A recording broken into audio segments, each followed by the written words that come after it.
Rex Jameson here is stepping inside a robotic exoskeleton that mirrors or mimics everything he wants to do. 200-pound pull-downs, no sweat. We did this 500 times until we got bored, so I could basically do it, ad nauseum.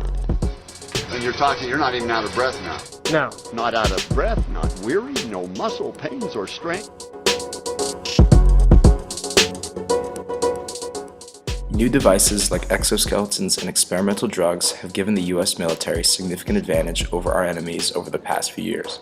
With the introduction of these new elements of warfare, a new line has to be drawn in order to recognize the ethical consequences of soldier enhancement. Ethics have come into question because militaries now have the ability to cheat the boundaries of human life with these devices. The HULC, made by military contractor Lockheed Martin, can lift 200 pounds and run for 72 hours.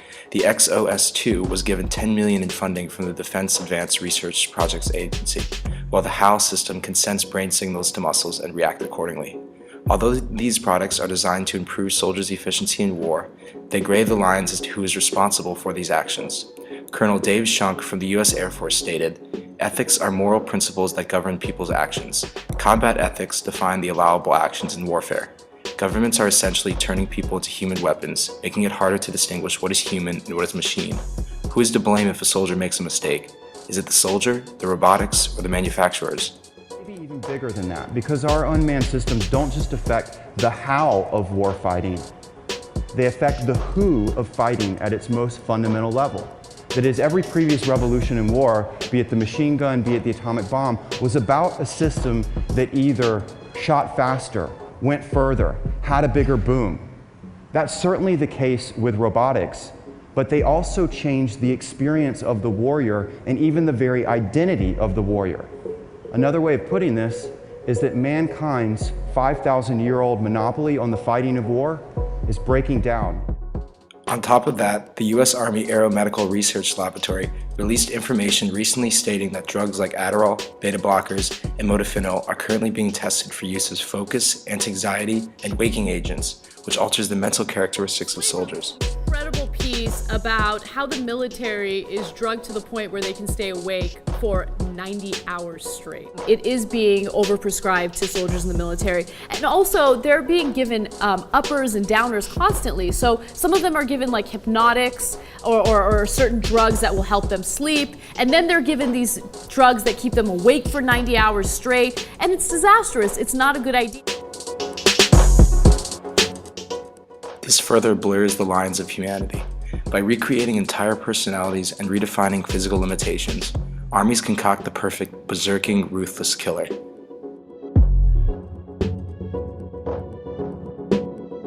In an essay published in PLOS Biology, author Jonathan Moreno writes about the tension between science and security. Science employs rigorous standards of validation and the expansion of knowledge, while national security depends on the most promising deployable solutions for the defense of the nation. At one level, namely, you've got a consent to join. Once you do join, what's the nature of that consent? It's been described by military historian Sir John Hackett as being an unlimited liability contract. Right? So when you consent to join the military, you waive all of your ordinary civilian rights and liberties. There's no limit to the sacrifice that you can legitimately be ordered to make for the sake of the military. It's from a report in the U.S. Air Force Research Laboratory. It says, forcing our enemies to perform continuously without the benefit of sufficient daily sleep is a very effective weapon. To win this war of exhaustion, we must manage fatigue among ourselves. We must drug our troops to outlast yours. You, in turn, must drug your troops to keep up. On the battlefield of the future, there is no sleep but death. Are we dehumanizing soldiers? Where does the machine end and the human begin, especially with drug enhancement? Soldiers' rights to remain human should be an essential component when serving. Will these new products desensitize the attitudes of governments towards a soldier's mortality? The cost of these enhancements will divide the global military landscape as well. Countries with larger budgets and greater wealth have an advantage in soldier enhancement. The US spent nearly $6 billion on defense in 2013.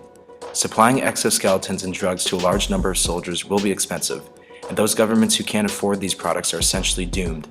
This cycle is further amplified by a lack of funding in research and development, as Boeing alone spent nearly $4 billion on research in 1 year.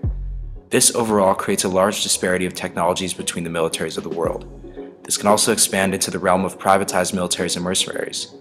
How can civilians or basic militaries fight against soldiers who have been enhanced?